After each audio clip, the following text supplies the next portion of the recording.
Hello and welcome back to Grapple Theory. Thank you so much for joining us for yet another exciting episode. We've got a great guest on today. Now, I should start by saying if you're watching this on YouTube, don't worry, my hair and beard didn't just grow out over the course of the next sort of minute or so. I'm recording this introduction after the interview was recorded and I had my hair cut in that time, and that was rather silly of me. I realised that. Anyway, moving on. Our guest today is a great guest, absolutely fantastic. You're going to love this interview. It's absolutely bonkers. It's hilarious. It's fun. It's really informative as well. And it's absolutely indicative of the man who we're interviewing.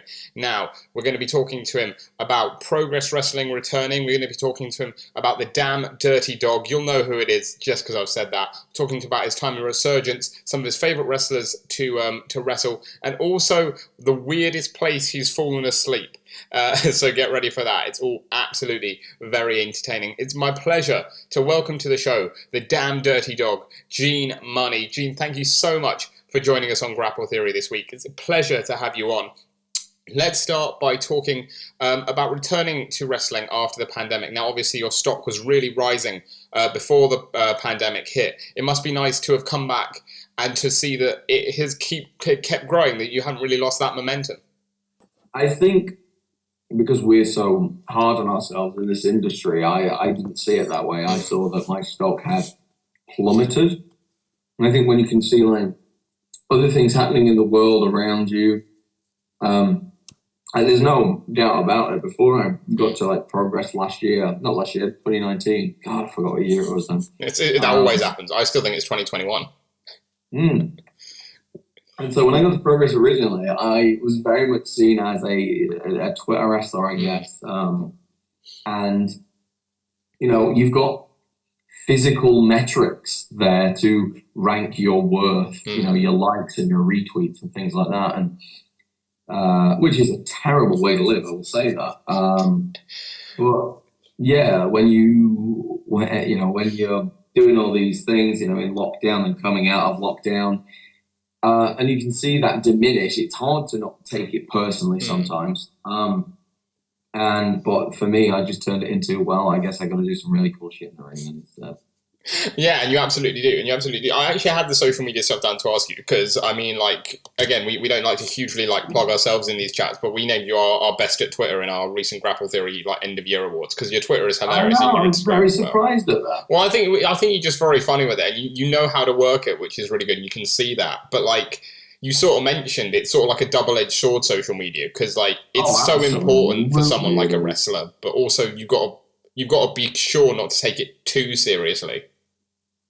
So for Twitter, for me right now, I don't engage in discourse really. Like if there's someone, you know, actively talking shit, then I'm just like, nah, I don't need this. I don't need this in my life. Twitter's not real. Like the amount of people who were saying, you know, tweeting, you know, fuck Progress and Progress should just die. And then, you know, they were at the bloody O2 Ritz on Sunday cheering, like, we see ya. And yeah, it's Twitter's not real. Twitter's just a place for people to vent. And it's, as long as I don't get into that, like, I'm fine. I just use Twitter to have fun, say some funny things, promote matches, which at the end of the day is what promoters want. And, you know, wrestling is about branding. Wrestling is about getting people to know who you are. And I'm into the mindset right now of, do people care about that? Well, they seem to at shows, and if they don't on Twitter, I'm not going to beat myself up because I'm not performing on Twitter. Yeah, for sure. No, I think that's a good way to be as well. I think some people can get sort of too into it at times, to get too invested in it. I think it's important to take that step back. Yeah. And absolutely. Oh, God, yeah, it's not real. And, like, some of my friends who have come off Twitter are much happier mentally, so it's, it's crazy. And you mentioned Progress. We'll talk a bit about your run at Progress in a minute, because obviously a huge changes going on there the last few months. I mean, first of all, on that, like, I'm sure you've spoken to, like, Lee and the new owners and stuff, but, like, have they spoken to you in terms of, I appreciate if you can't give too much away, but, like, their vision of what they want this new Progress to be? So I found out about Lee and Martin's participation, and,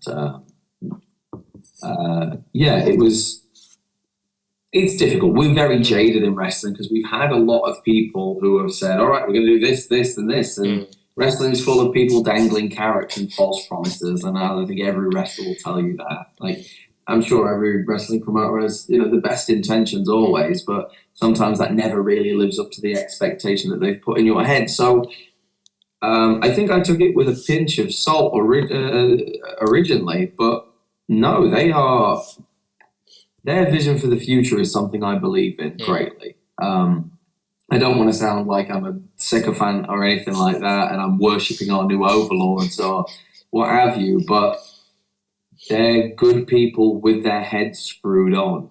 And that, I feel, is what's needed for growth in this industry. It's lovely to have, just people who are not just trying to run a show, not just trying to sell out their shows, but have just such a expansive concept of what the future is going to look like. It's not limited. It's not, oh, here's what you're going to do, storyline, or anything like that. It's just, this is how we want to grow a company. And it's very exciting. I don't know if I'll get to be a part of that, but I hope I do, because it sounds very exciting. For sure, and well, speaking as a fan, it would be nice if you were, because obviously the reaction you got, saw it on social media as well as we speak about that, the reaction you got that first Progress show back with fans was incredible. I mean, talk to me about that and that feeling walking out back at Progress after being part of those sort of no fan tapings as well, to walk back out in front of all those Progress fans. Oh, honestly, it was dope. Like, I don't really get too nervous before matches anymore. There's nerves occasionally, and you're running through things in your head, and now it's like going out and hearing the crowd, hearing Simon Miller's reaction and things like that, and you're like, okay, the crowd are here, the crowd are up, and going out first and being told, okay, here's the pace, you're going to set it, and the rest of the show is going to follow. I don't know why I was lucky enough to be in that position. It was both terrifying but also an honor to get in there with Kid Lycos as well, someone who I've had the opportunity to wrestle with, I think 5 times in the lockdown chapters alone, like in tag matches, but this is the first time we'd ever, wrestled a singles match. And it was just, I had the whole astronaut gimmick, which honestly blew my mind with how funny it was, not because the concept was funny or the performance was funny, but the fact is so many people had actually forgotten that the Progress announcement video was space-themed. And I've worked myself into a position in wrestling where I can come out of it as an astronaut. People just go, yeah, that sounds like something he'd do. I'm not going to question it. I guess he's Space Dog now. And that's fine. That just made me laugh that people had forgotten the announcement video. How could you forget it? It was, weird. But, yeah. And fortunately, I had a visor on because no one could see the tears running down my eyes because I was just filled with emotion. Like, I did a promo after the match and I quoted, oh God, I'm showing my wrestling nerd side of me now. I quoted what The Rock said backstage after before his match with Stone Cold WrestleMania 19 and said, I got butterflies in my stomach and poo in my ass. Because I did, and I felt that. And it was, it was electric. And, there's been a lot of negativity in regards to, wrestling, British wrestling as a whole. And to go out to a show like that's probably the biggest British wrestling show that happened at the time, post-pandemic. And not knowing how people were going to react, and it was up to us to, force them in a certain direction. Wild, honestly, wild. I don't know why they had that trust in me, but I'm very thankful they did. And we'll come back to Progress in a bit, but as a wider thing, sort of picking up on what you mentioned there, obviously, the pandemic wasn't the only thing that sort of happened to BritWres over the last couple of years. And there's been a lot of shit and a lot of hurt. So as someone, again, like coming back to Progress and someone who sort of wrestles all over the country for a variety of the promotions, have you seen that change coming back in promotions? And have you seen that maybe things that seem a bit better and that wrestling can sort of heal from what's happened in the last couple of years? Yeah, no, absolutely. I can't speak from a fan perspective or anything like that because I'm not sat in the seats. But backstage, I think I think the biggest change is that there is no egos or anything like that backstage now, and change rooms are, frankly, the loveliest place to be. Wrestling, let's face it, is me having to go to work, but when you go backstage, it's like it's nice, you know. Men, women, non-binary, what have you, just getting along, having a great time backstage. We're just it's a really nice place to be. And again, no egos, no anything. And I couldn't say for certain whether that's, oh, we've missed wrestling so much that we're there, you know, and we're just all happy to be there, or if it is, you know, some people aren't there anymore. But, you know, we have to fill out a lot of contracts these days, regardless of where we're working, like safeguarding, wrestler things. And, you know, there's, you know, whistleblowing, how to report things. And then there's, you know, code of conduct. And there's fan code of conduct as well that fans have to read through, whether they do or not. It's up to them. But the industry is turning into a better place. And I don't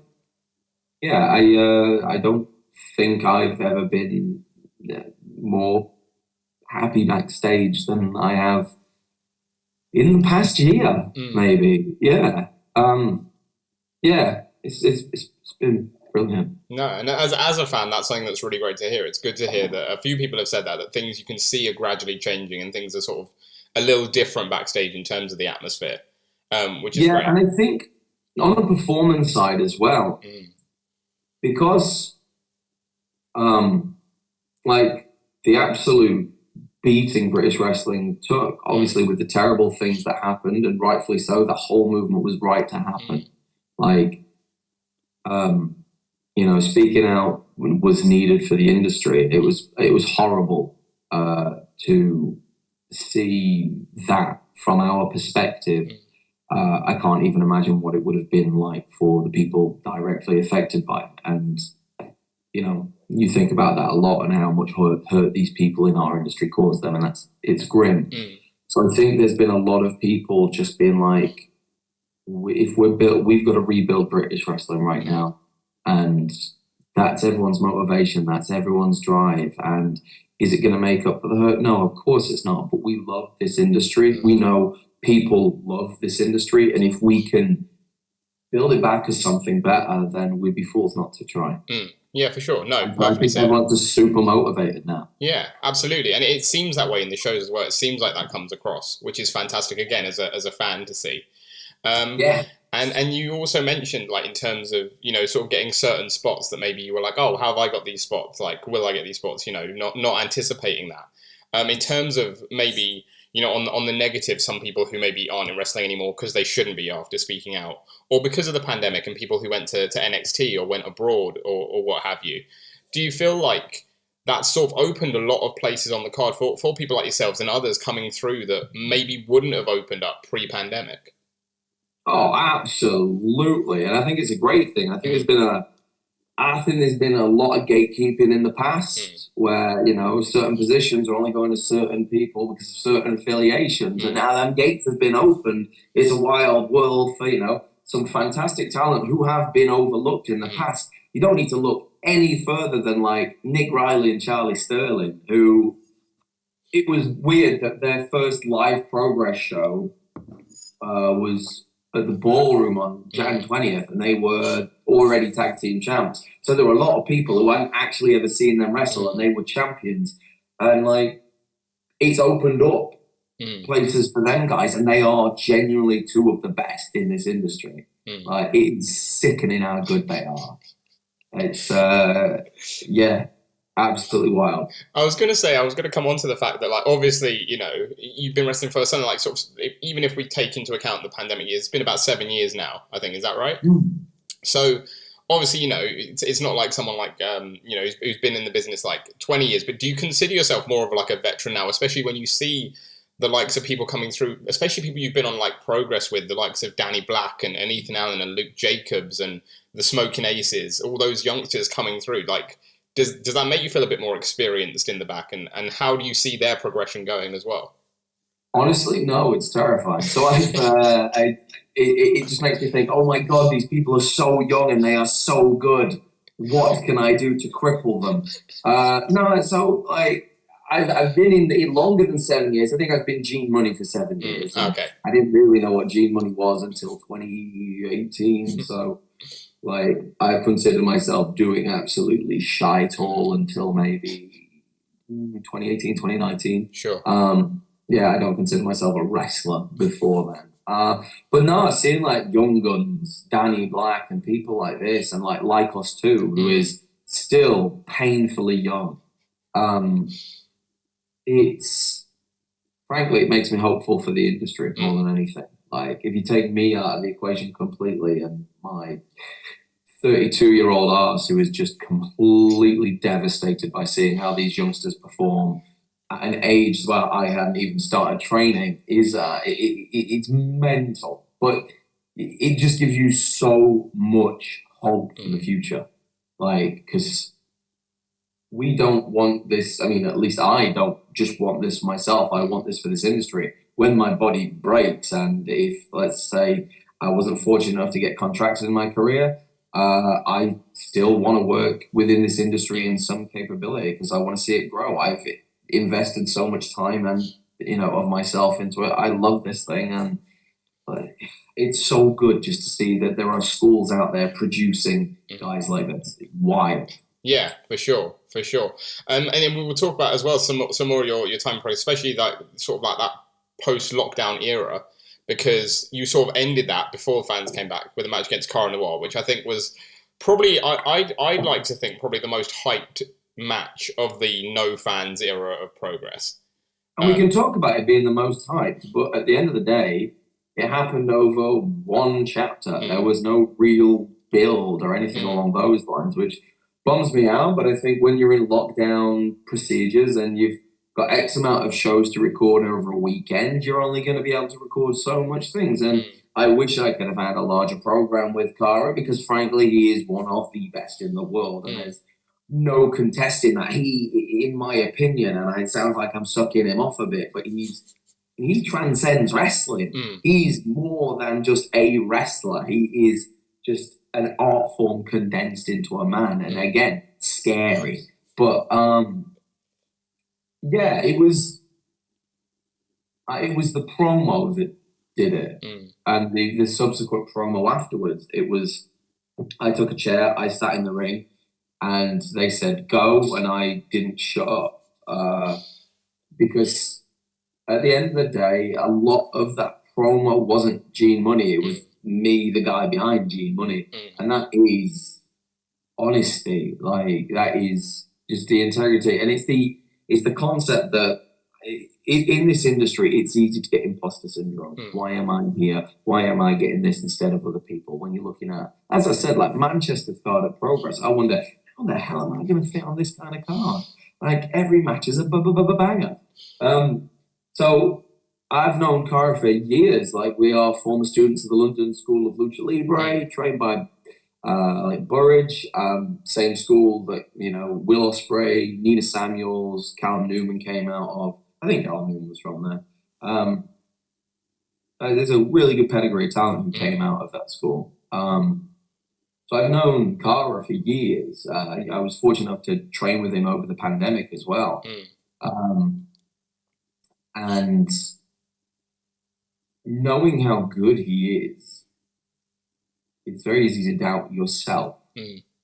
And so my main point to start with in that promo, well, it wasn't a promo, it was just a speech, was to say, look, I know that you're not going to be taking this as seriously as I am. And that's probably true. Like,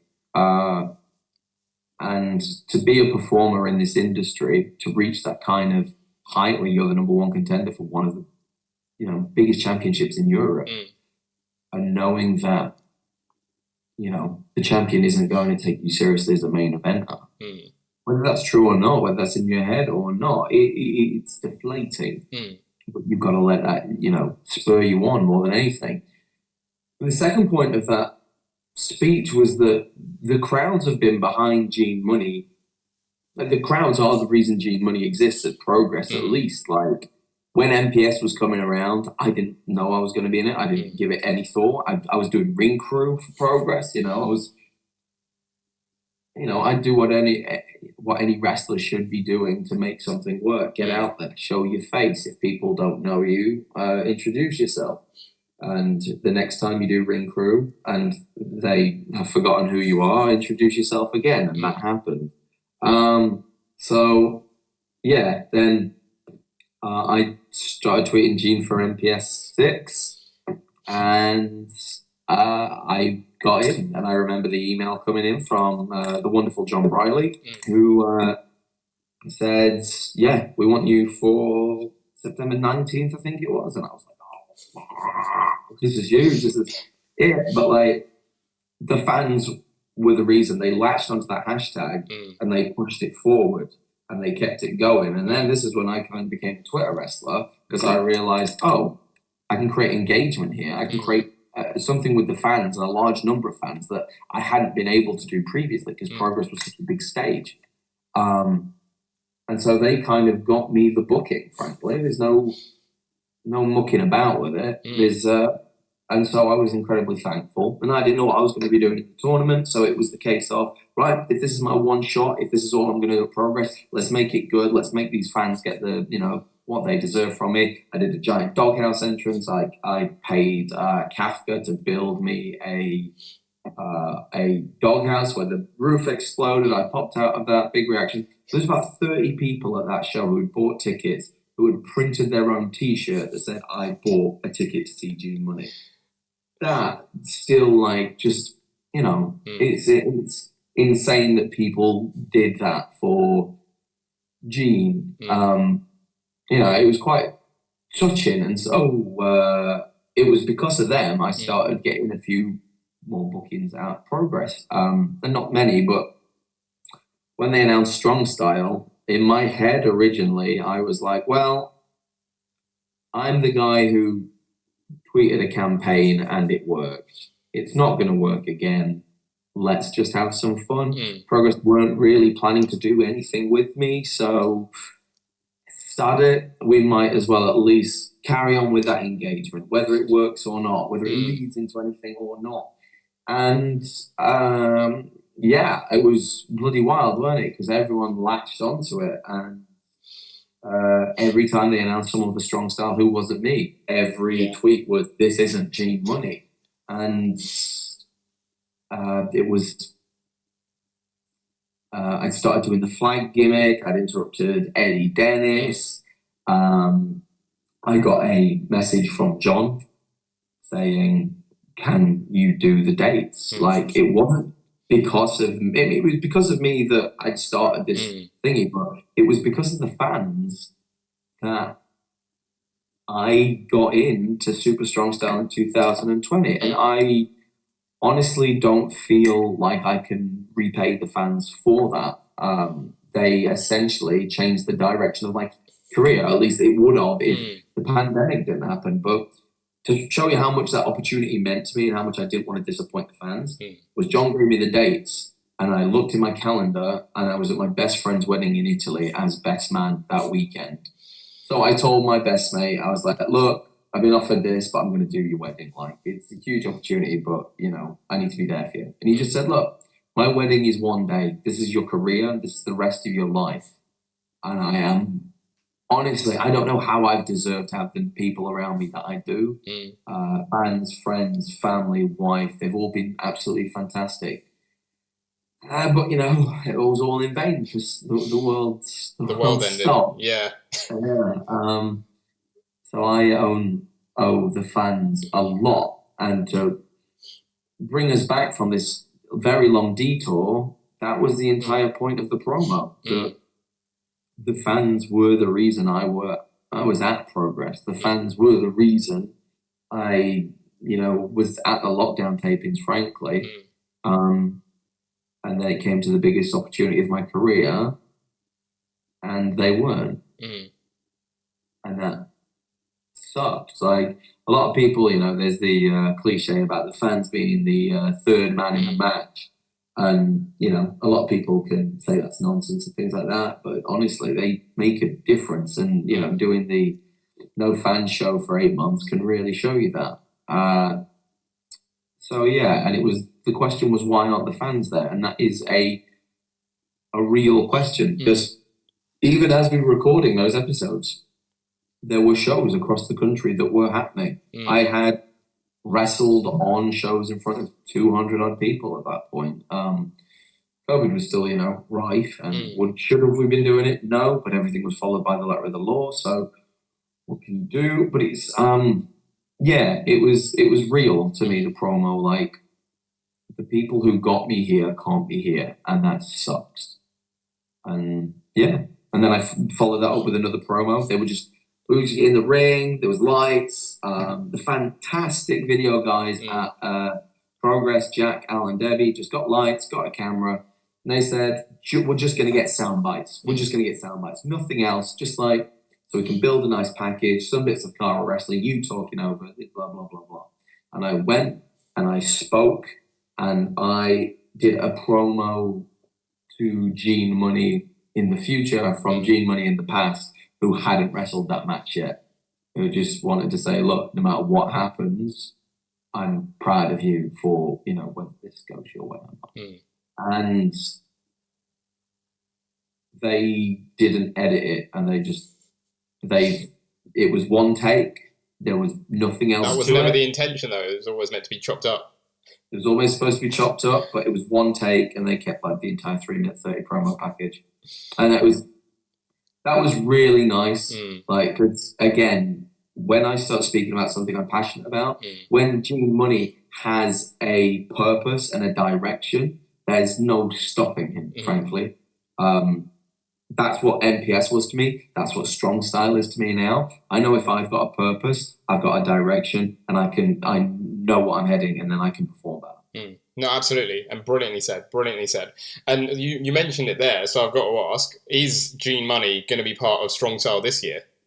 I don't know, honestly. And at the end of the day, let's start where we ended off. Whether it turns into anything, the concept for me is, I don't know if Strong Style is going to happen for me this year. I hope it does, but the fact is, Progress are back and they're starting big. They've got AEW guys, WWE guys, Impact wrestlers. It's it is wild right now. And so you talk about Strong Style, it's going to be one of, outside of Cara, it's probably going to be Europe's biggest tournament. And so, in the past they've had people like Kyle O'Reilly on that, Darby Allin, Joe Janela, and I don't know who they're going to have on this year. I'm excited for it regardless, but just to be able to prove myself among those elite performers is all I've wanted. I don't care if I win Strong Style. I will say that. I'd love to, but I don't care if I do. All I want to do is the opportunity to prove myself. And I think as a human, as a performer, I know, let's face it, Gene Munny can get looked down on. I get looked down on as he's just a comedy guy. And I get that because I like making people smile. At the end of the day, I'm a clown. I get that. But I've been training for 10 years. I know what I'm doing. I'm very capable. And just the opportunity to prove that, not just to a crowd, not just even to the boys in the back. I do think some of my colleagues will just think of me as comedy. That's fine. I've done that to myself.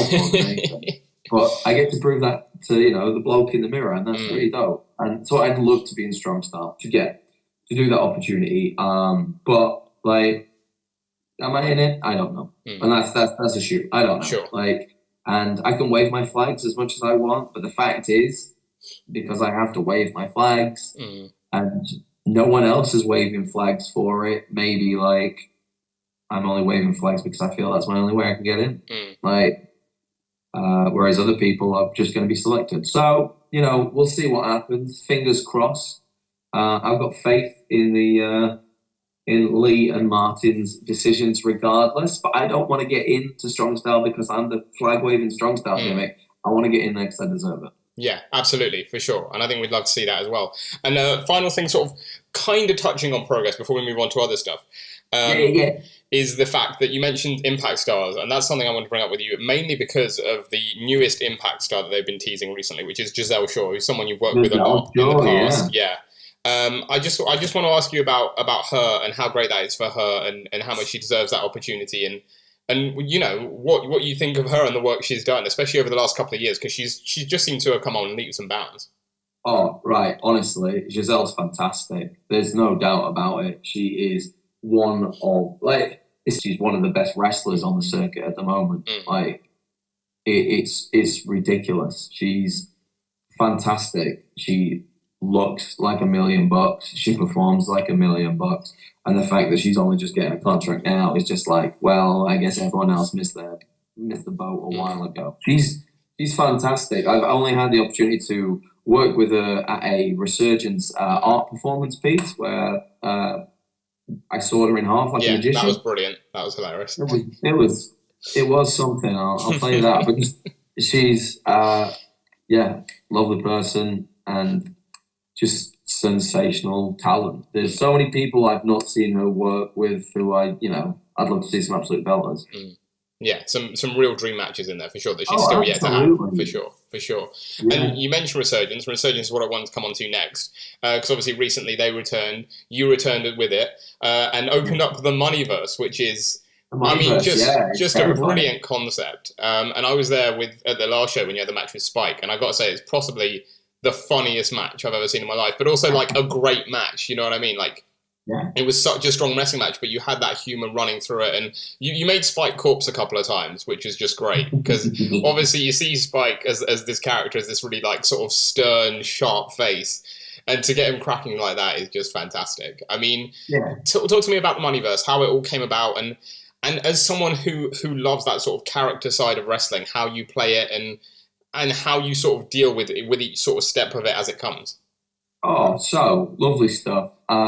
Resurgence came to me saying we're doing a film-themed show in November. Yeah. 1 second. Oh, fucking electrode. Oh, I put it in the wrong place. There we go.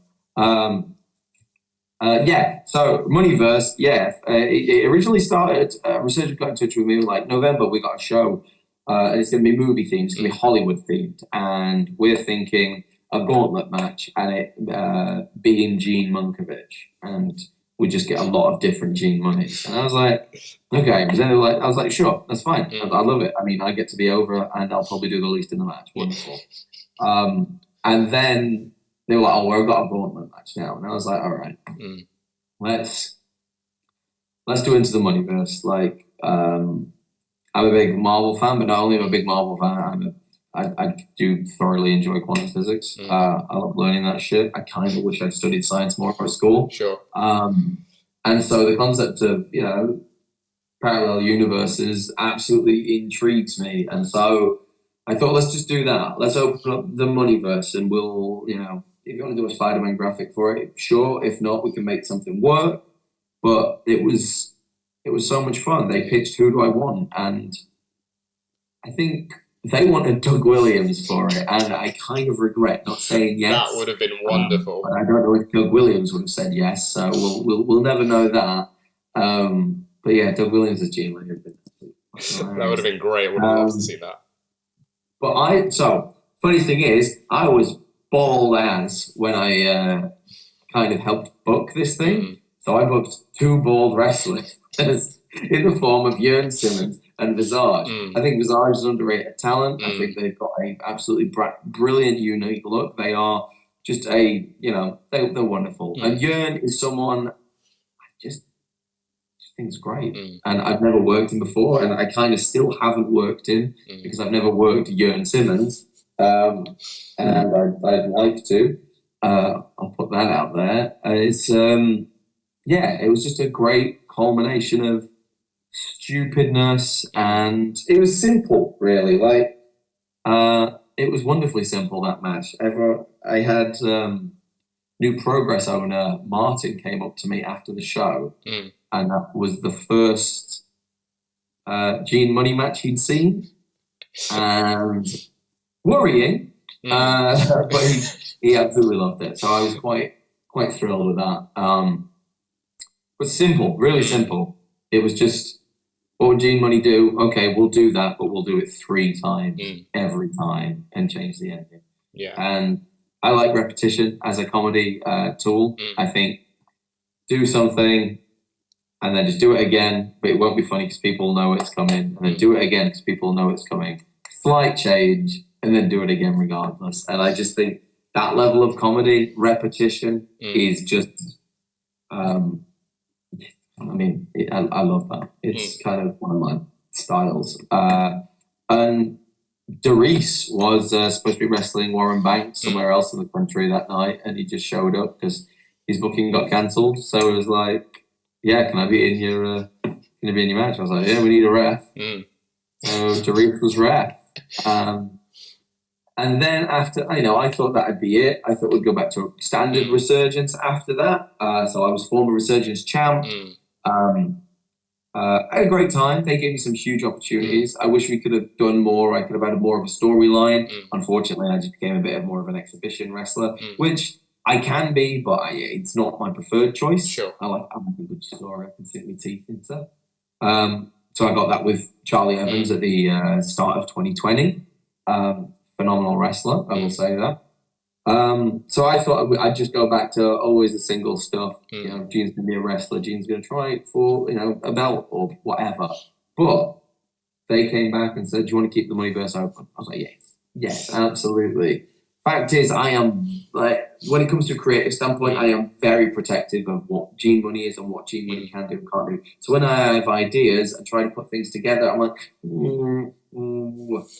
I'll be in the ring. I'll just have unlimited ring time to myself, and I'll just be like, okay, let's come up with something funny and engaging. And then I'll just be like, I can't do it. I get through in my head about who Gene is and what Gene should be doing. But now that I get to be Gene, but completely everything else, I get to throw the rules out of the window.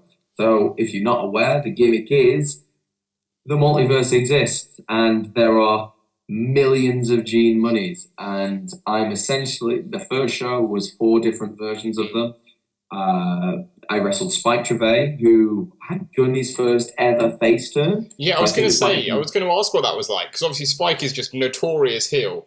Was it odd going into it where he wasn't getting the boos and stuff like that? No, Spike's a wanker, and it's easy for fans to boo that. But he had a match with Carmen Noir at the Resurgence show where there was many of me. And those two are just together, they make magic. And I watched that match and I was just like, this is fantastic professional wrestling. They told a great story. And the fact is, they did the infamous double turn, which not many people can pull off well in a match. Risky. It is risky to go out there with such a prominent, dominant force like Cara Noir, who is champion at one of the biggest independent promotions going. A carrot winner and, whatever other accolades he's got. And then Spike Trevay, who I'm pretty sure before then has never been a good guy. And to just see them make magic in a ring, you've got people cheering Spike Trevay, and that is a talent. To be able to make anyone cheer Spike Trevay is fantastic. So obviously Spike needed big old villains to fight, and who better than a Gene Munny who is also a big old villain. But as much as Spike isn't that much of a good guy, I've not really done villain in a while. So it was a really fun time to be dicking about, frankly. Just we're both competent wrestlers. We're both good storytellers, and I don't have to be protective. He doesn't have to be protective in regards to who and what we are, because we're still finding out what that is. And for me, let's say the evil Gene Munny thing went a bit shit. Well, who cares? He's not going to be there at the next show. I get to have so much fun because, frankly, there are no repercussions for my character. So that's been bloody brilliant. It's allows us to just be a bit more, creative, really. Yeah, for sure. And you mentioned the Moneyverse as well. I mentioned the Moneyverse. We talked about the Moneyverse. You mentioned Charlie Evans as well. I'm being former Resurgence champ. Would you want to pull Charlie Evans into the Moneyverse and get that title rematch? No, I want Money Prime, to get that title rematch because I don't know what them other Moneys have been up to, but this Money deserves that. Chev's is fantastic, and my heart went out when I read her tweet that she's suffering from physical and mental pain at the moment. That fucking sucks. I really feel for her, and yeah, she's so good, and to be having to be sidelined when she's only just got back to the country is devastating, frankly. But she is a fantastic performer. If anyone's not seen the match, watch Gene Money v Charlie Evans from Resurgence, March 2020. Yeah, great match. I really enjoyed that match. I really did. Apart from losing the belt and my arm hurt a lot afterwards, it's a match I'm very happy with. For sure. And you mentioned Charlie there, and obviously our hearts go out to her, and we hope that she recovers soon. And also, it's almost like we spoke about at the very start about injuries and stuff. Like how important is it as wrestlers that whoever you are, at certain points, if you are feeling pain in any way, you take that step back and you sort of allow yourself that time to recover, despite the fact you may want to be on various shows and be working. I think different wrestlers will take different approaches to it all. It's a balancing act for me personally. Like I'm working with a couple of niggles, nothing too bad. Don't worry about me. Cards and sympathy and flowers would be nice, but like just a CT band sprain there. I got an issue with my left knee, but I'll get into that at a later date. But I'm fine. I'm working. It does slow you down a bit in certain areas. So it's a balancing act. You've got to be smart about what you do, because at the end of the day, our body is how we perform. Without it, we can't really do that. We can change how we perform. We can do different things like that. It's just important to recognize when something is more than a niggle, really. Is this thing going to get checked out? So I go see physio. I go to the chiropractor. I get this shoulder sorted out, and, we're moving fully. We're good. But yeah, it's about being smart, because there's so many times you think, I could do this, again and again and again and again. And then it's, okay, well, I've still got to fit my fitness into this. I've still got to get to the gym. And what am I going to do at the gym if I can't lift properly with my left arm? What's going to happen if I can't lift properly with my left leg? Like, that's my entire left side of my body taken out. I'm not just going to get one jacked right side. So, like, it's about knowing your limits. Chris here always, when I shared a flight with him a few years back, we spoke about prehab, so just sorting things out before they happen. So keeping stretched, keeping, active. It's just, I'm starting to move to more functional exercises at the gym more than building weights and things like that, because I want to do this for as long as I can. And if my joints are kicking off now, then I got no bloody hope. So for me, injuries are just, know your limits, know what you can do. Nothing wrong with taking a step back. Don't let your ego get in the way. If you're good and you can rebound, then you will rebound. There's nothing to stop you from doing that. No, for sure. And we're going to get into a couple of other sort of more fun features here that we do. Yeah. The first one is called, it's one we've developed relatively newly. It's called What's in a Name. So it's very simple, and all I'm going to do is ask, as someone who, throughout the course of this chat as well, has talked very much about Gene Money in the third person, what does it take to be the damn dirty dog Gene Money in your mind? No, I talk about Gene in third person because that wasn't the name I was given at birth, but we're very, very, very, very, very similar. What does it take to be a damn dirty dog? Yeah, what does it take? What's in that name for you? What does it take to be that, to encapsulate that? Well, the damn dirty dog is what it says. It's a damn dirty dog. I remember walking my dog Argus up a field, and he rolled in shit, had a great time, absolutely loved it. Went and ate something off the floor, growled at another dog, and then saw a dog mark its territory and then marked its territory over the top. And I was like, yeah, that's Gene Money, isn't it? That is Gene Money. He's not afraid to roll in the filth. Like, I used to spot where I'd pick someone else's nose and eat it. Like, I don't mind that. I'm Gene Money's gross at the end of the day.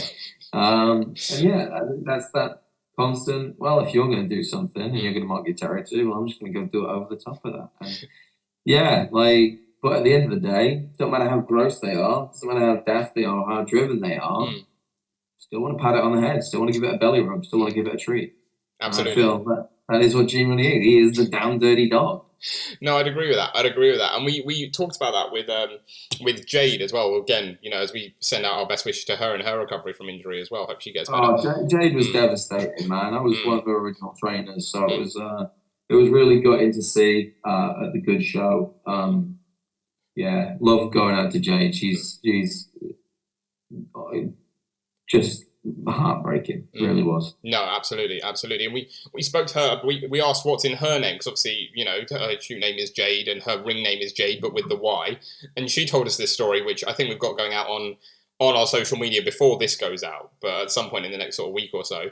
About how you came up with that name, about how it was like like this phone call that she was going to be on a show and she needed a name really quickly, and you just added a Y into the middle of her name, and she became Jane. Oh, did I? Yeah, that's what she said. I have no recollection of this whatsoever. That's what she told us. Absolutely not. I've done this for a few people where I've pitched something and not given any thought, and they've ran with it, and they've said, "Oh, you gave me that." I'm like, "Did I?" Well, that's what I was going to ask. I was going to ask if there are any others you remember, that any other names that you've spawned into BritWres. Oh God, maybe. Yeah, let me have a quick think. We'll come back to it. Ask me the next question. Oh, I've remembered. Go on. Mad Kurt's cape was my cape. Was it? And we were just at a good show again, and I was going to wear the cape. And I said, actually, Kurt, you're fucking obnoxious. It made no sense for you to wear this cape. I think he was like, can I wear it? I was like, yeah. And I just gave him it, and he still wears it. And again, something I did with zero thought, and now Kurt is the absolute dickhead who wears the cape. And that's all because of you, clearly. No, not all, but inspired it. It baffles me. Yeah, no, he does it well, Kurt. He does it well. We'll move on to our anatomy of a pro wrestler. I couldn't pull off that cape as well as he could. Oh, no, he definitely pulls it off. It works well with his character, for sure. And we'll move on finally then to our anatomy of a pro wrestler. And again, this is just about you. This is about you personally, what you like. So I'm just going to ask you some questions, and you just let me know what comes to mind. So the first one is your favourite pre-show meal. No. So I don't like it because I'm a big lad, and probably have a bit of we worry about how we look. Pre-show meal, we've got to keep it light. We've got to keep it filling. So I like something a bit proteiny, not too carby. My answer for pre, post, breakfast, lunch, or dinner will be some sort of chicken wing properly cooked. Nice. I could easily go vegan if they created a really good substitute to chicken wings. It is my absolute passion of food. I will literally cook them up, fry them, bake them, air fry them, do anything just to. I'm perfecting my own recipe at the moment, and I genuinely might start using the chicken wing move just as I really like chicken wings. Nice. We need a cookbook. We need a Gene Munny cookbook, I think. I mean, it's just 312 pages of wings, but yeah, sure. Well, following on from that, see, it could be the same here, because the next one is your favourite post-show pig out. Yeah, I mean, wings, the dream would be, let's do it on a Monday in Nottingham. So if any promoters want to run a Monday show on Nottingham, do that, because then Hooters all you can eat wings on a Monday. I'm a former Trent student, so Nottingham's my old stomping grounds. Now, post-show pig out. Have I got a next booking? Have I got a booking the next day is my question. If not, I'm eating big. Yeah. Let's get something thick, layered. We'll go for a buffet. Nice. We'll go for a buffet. Post-show buffet. I had a post-show Nando's on Sunday, actually. Lovely. But a buffet, maybe not in the time of COVID, but... Fill your plate, yeah. Nice. Just buckets and ladles, and we'll get it done. And the next one is the song that gets me the most hyped. Yeah. It's not Baker Street. I love that song, but I've heard it too many times now.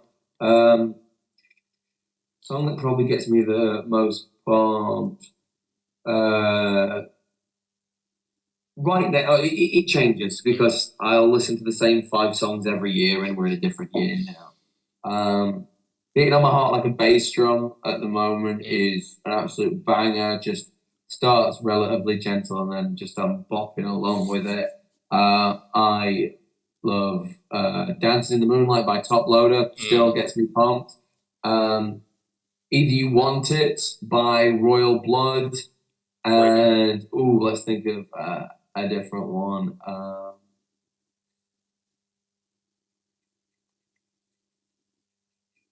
I don't know, something by James Blunt, probably. Sure. Interesting one, that last one, yeah. Well, you can say that. Like people think I'm joking. I've got a movie called James Blunt Force Trauma. Literally, by the time this will come out, I will have gone to see James Blunt the 5th time. I'm off to see him on Saturday in Nottingham at the arena. Big old James Blunt fan. Honestly, underrated. People are just like, oh, he's the bloke who sang, You're Beautiful and Goodbye, My Lover. His albums are banging, absolute belters. Someone else who's also great at social media as well. Oh, absolutely, yeah. And the next, this could be the answer, because the next one is my favourite band ever. It doesn't have to be a band. It could be James Blunt as just a solo singer. But I mean, James Blunt is absolutely terrific. But let's go with band, shall we? I really like a artist who's not... I've not really seen much interest in him in the UK, but he's a New York-based artist called Desrocs. No, I don't know him. DES_ROCS. Like his stuff when I started listening to him was kind of more I don't even know what the type of rock you'd call it. I don't really like filthy rock, kind of like proper like bassy and like gritty. But his new stuff, his album, I can't remember off the top of my head his name. Something like A Very Good Person in a Very Bad Time, something along those lines. Forgive me if I'm wrong. But his latest album was completely different, quite heavy in places, quite just musically different to his other stuff. And absolutely belter. So I put him up there. All right, I'll have to check him. I'll have to check him out. Yeah, because I don't. That doesn't ring a bell to me. But I like quite that like heavy, like rock metally type vibe. So yeah, I wouldn't call it metal, but I definitely call it in rock. Kind of like an alternative rock kind of thing. But yeah, definitely check him out. Wonderful stuff. Real Good Person in a Real Bad Place. That's the album title. Right. Yeah. I'll check it out. Actually, I'll let you know what I think. The next one is still on the entertainment front. The next one's the movie that I show the locker room. The movie I show the locker room? Yeah. The movie that, like, it can be one that everyone's seen, but the movie that you'd go into the locker room and be like, lads, this is the best film ever. You've all got to watch it. I've never once watched a movie in a locker room, but if I was going to, it'd be Forgetting Sarah Marshall. Most underrated comedy there is. That is a great choice. Comedy. I'm raised on comedy. Like, I remember like watching, the Fast Show and Harry Enfield when I was about 5 years old, and I didn't really get a lot of the jokes, but I loved it. And then, being raised with The Simpsons as my third parent, it was like comedy is what I love. I don't think I'll ever be a stand-up, and I don't think I'll ever do comedy. I'd like to do sketch comedy, but like there are some fantastic comedies out there. Like I'd love to show sit down and just be like, all right, everyone, we'll watch an airplane tonight. Shut up and enjoy. But Forgetting Sarah Marshall is just such an absolute belter. Some of the awkward, accidental slapstick comedy, reaction-based comedy, and Jason Segel just plays human so well in it. It's an absurd movie, but performances are natural, which I always think is the best thing for comedy. Yeah, no, it's a really out there choice. Like, I wouldn't pick anyone like to say that, but when you say it and when you explain it, you're right. Like, it's a great choice. The next one is my favorite way to relax. Favorite way to relax, man. I just enjoy a good nap. My wife hates it. She'll come downstairs and I'll just be absolute sparked on the sofa. There are times where I'm like, all right, I've had a busy work. I've done all this. I've been doing shit, 10 days on the trot. I'm just going to sit down, play a bit of PS5 and have a good time. And I'll turn it on and I'll just be out like a light. There's a story that I fell asleep stood up in an IKEA lift once. What? We've just done like a 2-hour shop at IKEA. We're finally going out. Get into this busy lift. My wife's pushing the trolley. I'm stood in the back corner. She goes out. Everyone else goes out. Lift doors close. I am still stood in the corner as the lift is going back up to the shop floor. And I am just fast asleep. So my wife calls the lift back down. A load of people come out. She has to wake me up. That is amazing. That is I brilliant. love a good nap. Can I'm just like, sleep I don't anywhere. know I if it can't do that. relaxes me. I don't know if it relaxes me or not, but I just, That's fair enough. ooh, See, I can't do that. I admire that, but I've never been able to sleep during the day. I can sleep at night time, really, but I can't sleep during the day, even if I'm absolutely honestly, knackered. if I do a blink hard enough, I could nod off right now. That is brilliant. I admire Not that. great for a podcast, I'll say that, No, that's but fine. I'm not sure what that says about how this is going, but oh, you could be telling me government secrets right now, and if I just went, that's brilliant. That is brilliant. I have to check. I have to make sure you're not you're not actually falling asleep. That's brilliant. you'd Fantastic. know when you'd know when I was Yeah, asleep, trust me. it's obvious. It's obvious. Next one is my first job. My first job, well, all right. So my first job was working at a sandwich factory Nice. on the hygiene shift. So cleaning down all the conveyor belts, all the machinery, all the Right. floor. I came out. I did all the training. I had my first day. I came out smelling somewhere between domestos and lasagna, and I was like, I'm having none of this. And I took a job at Iceland instead, the store, not the country. Sure. Where I was there for about 2 years. So, I mean, my first job was at the sandwich factory, but my first proper job was at Iceland. In a Sure. cheeky little red shirt, name badge, and just fucking about. Nice. Made some good mates there, and just stuff like, oh, can I have time off to go see the Red Hot Chili Peppers? No, because 4 of the other team are off to see the Red Hot Chili Peppers. And I was like, okay, call in sick that day. And then the next day, because I'm an absolute fuckwit, went into work to go grab something in my Red Hot Chili Peppers tour shirt from the night before. Amazing. That's brilliant. That is fantastic. That sounds like something I do. If I'm honest, I would probably do that as well. Yeah. I don't even like the Chili Peppers anymore. I was just an idiot. Just wanted to go that bad. That was it. Amazing. I've seen Maximo Park 6 times and I don't like them. That's something. Maximo Park. I don't think. Does anyone like Maximo Park?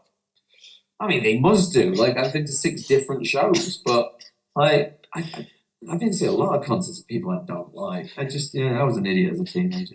That's fair enough. I think everyone makes mistakes, don't they? We'll chalk that out as one of them. The next one's my greatest fear. Oh, you see, if I tell you this, people will start doing it to me, and I've got no time for that. Oh no.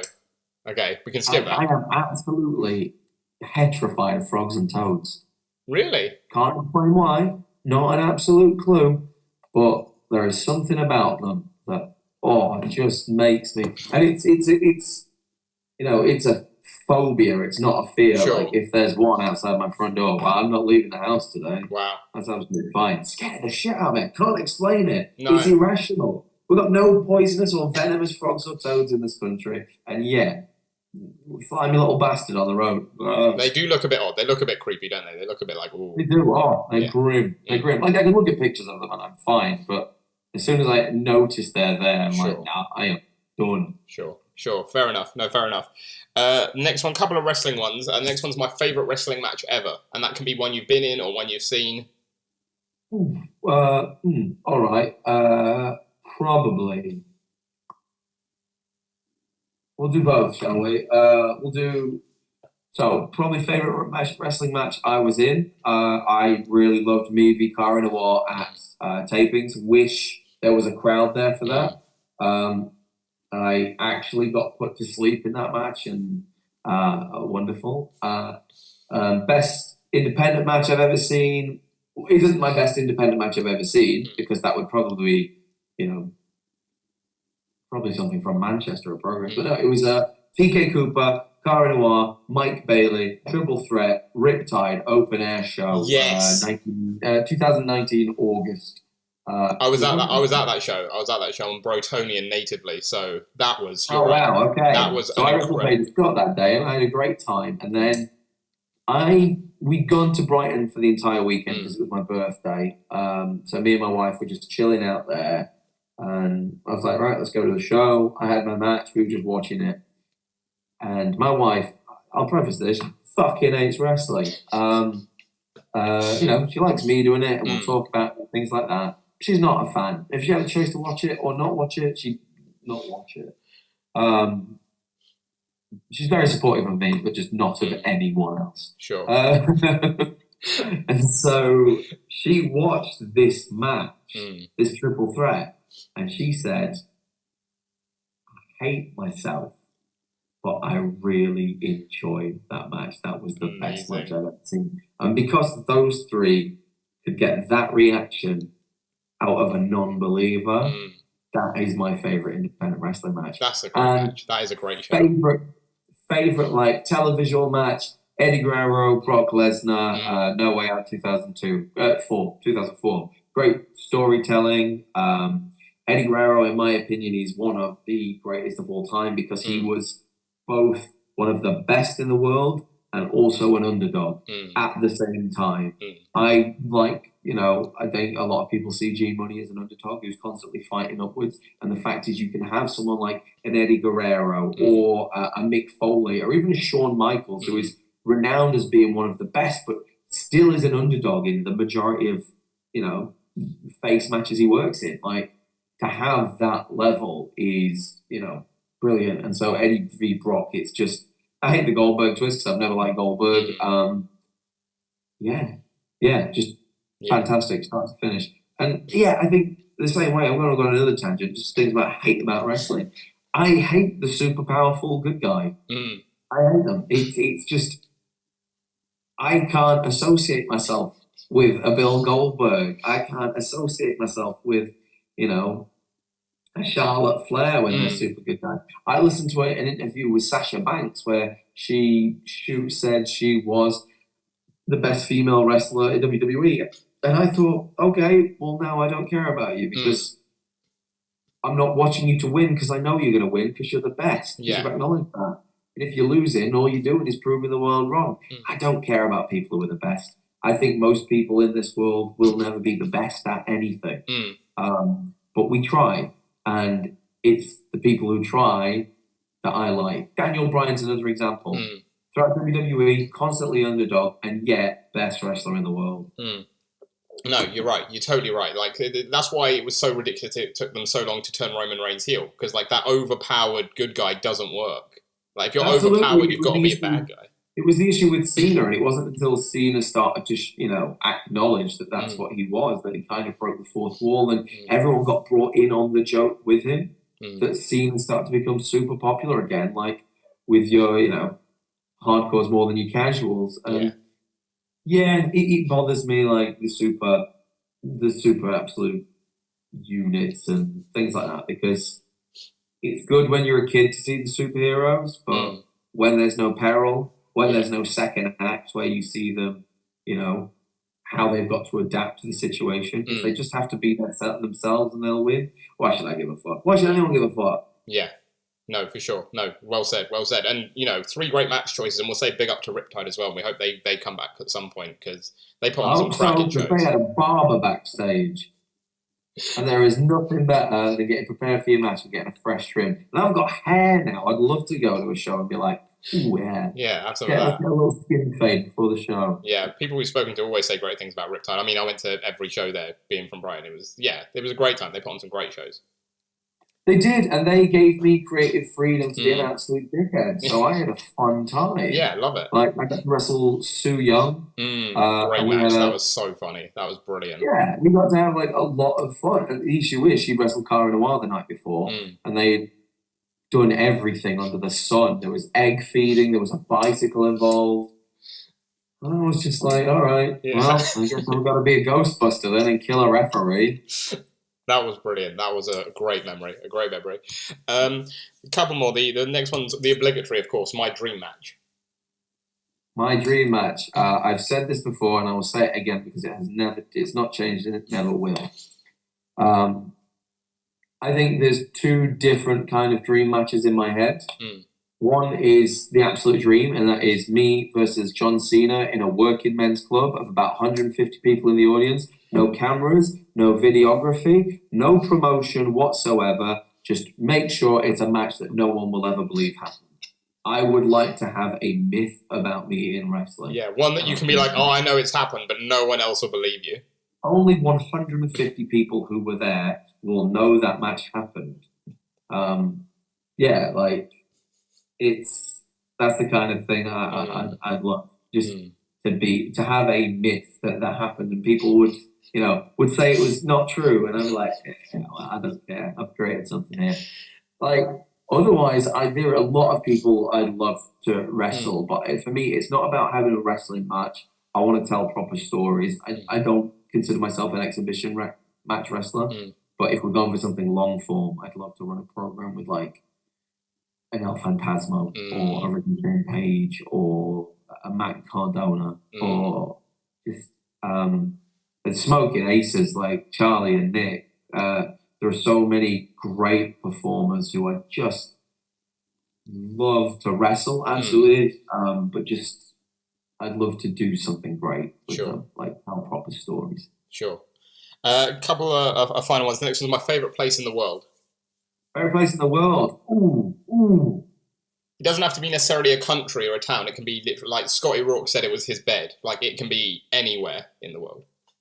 For my honeymoon, I did Route 66. Nice. And I fell in love with Chicago. I think it's an absolute beautiful city. Absolute mental history behind it. I just really loved all of it. Chicago. It was. I would only spend maybe 5 days there, so I'd probably say this prematurely. If I have to move there, and I'm like, 6 days in, I'm like, I've fucked this. I could never go anywhere again. But then again, I love Santa Fe, and I think one day when I have my full breakdown and retire, I will move to Santa Fe because I've never been somewhere so beautiful and peaceful. Oh, it's lovely. Beautiful. Nice. Well, the final one is sort of leading on from that, and it's my dream holiday destination.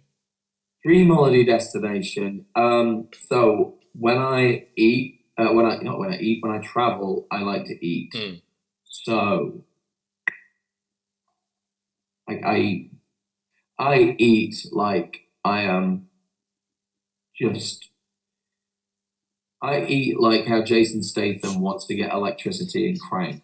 Man, like I am just wolfing stuff down. So there's holidays where I've gone all inclusive in Mexico and I come back a stone heavier and I have no regrets. If I'm paying a certain price to go on holiday, I'm eating the bare minimum of that. Get your money's worth, yeah. Absolutely. Get my G money's worth. And it's so somewhere that is very well catered for me, or maybe a tour around Italy, just so I could just eat all of the pasta and pizza. Lovely. And seafood and literally everything. Just swagging wine back. Lovely stuff. Yeah. I like my food rich, and I like my food served quickly and eaten followed by more food. No, yeah, the best way to have food, I find. Absolutely. Well, Gene, it's been a pleasure having you on. We're going to ask you. I've got one more question for you, and that's really simply, basically, your hopes for this year. If we were having this conversation in 12 months' time, and I were to say to you, looking back on 2022, how would you assess your year? What would define a successful year for Gene Munny? Well, this is the tough question, actually, because when there's been, again, I've mentioned there are carrots that get held in front of you when you have dreams and you have aspirations, and even like things in my personal life. It doesn't matter if I have a 5-year plan or a 10-year plan. Something can happen tomorrow and change everything, and that's happened in my life before. So it's like I try not to think too far ahead. I've got goals. Don't get me wrong. I want to wrestle a televised match. Will that happen? Maybe not. Will I cry if it doesn't? No. Frankly, and I know it's a real shitty answer, I just want to do the best I can do. I want to take the situations I'm in, and I just absolutely want to smash it. I've learned that I don't care too much about the destination right now. I just want to enjoy the journey, and I am. Right now, I love what I'm doing, and the more I'm doing it, the more I'm loving. Let's say I get to wrestle abroad. I really want to wrestle in the States. I really want to wrestle everywhere, frankly. And I really want to enjoy that journey because I'm surrounded by some fantastic people right now. Like the locker rooms are absolutely brilliant. And just to be able to tour around with my mates would be bloody brilliant. So maybe that. Yeah. But honestly, I don't care. I just want to do the best I can do and have a great time. No, I don't think that's a shitty answer at all. I think that's a fantastic answer. I think you couldn't have put it any better. I think that's brilliant. I really appreciate it. I really respect that. And no, Gene, thank you so much for coming on. Gene Munny, everyone. Thank you for watching this long if you're still with us. It's been fantastic having you on. We always end our chats with giving the wrestlers a bit of promo time. So, Sure. if anyone sees your advertising show on Twitter, if anyone sees you at Progress or anywhere else, be it North or a Modern Nomad or anywhere else in the country, if anyone wants to come out, there you go, repping that, beautiful. If anyone wants to come out and watch you perform, watch a load of other wrestlers perform, why is Gene Munny going to steal the show? Thing is, Gene Munny doesn't need to steal a show. Shows aren't for stealing. Shows are for taking. Shows are for grabbing by the cojones and doing what it wants. The fact is, I stand out because I look at what everyone else is doing and I say, fuck that. Because if they're doing it, you've already seen it, and there's a good chance you've already seen it better than what I'm going to do. So I'm going to do something completely different. If you come to see a Gene Munny match, basically watch all the other matches and go, well, what's left? And that's the Gene Munny match. Does it include, absolute nonsense? Does it include something that breaks the laws of wrestling? Are we going to acknowledge how stupid wrestling is sometimes and just acknowledge that and just go, yeah, okay, well, we're going to do this regardless? That's a Gene Munny match. I like to have fun. I like to be creative. I like to lariat people in the head and drop people down on their faces. If you're into that, if you want to party with me and just, cheer, boo, do that Mexican thing where you throw the coins in the ring, but they go in my eye and I'm like, I don't know what a Gene Munny match is. I'm just talking bollocks. I just like having fun. If you want to come have fun with me. If you don't, fuck off.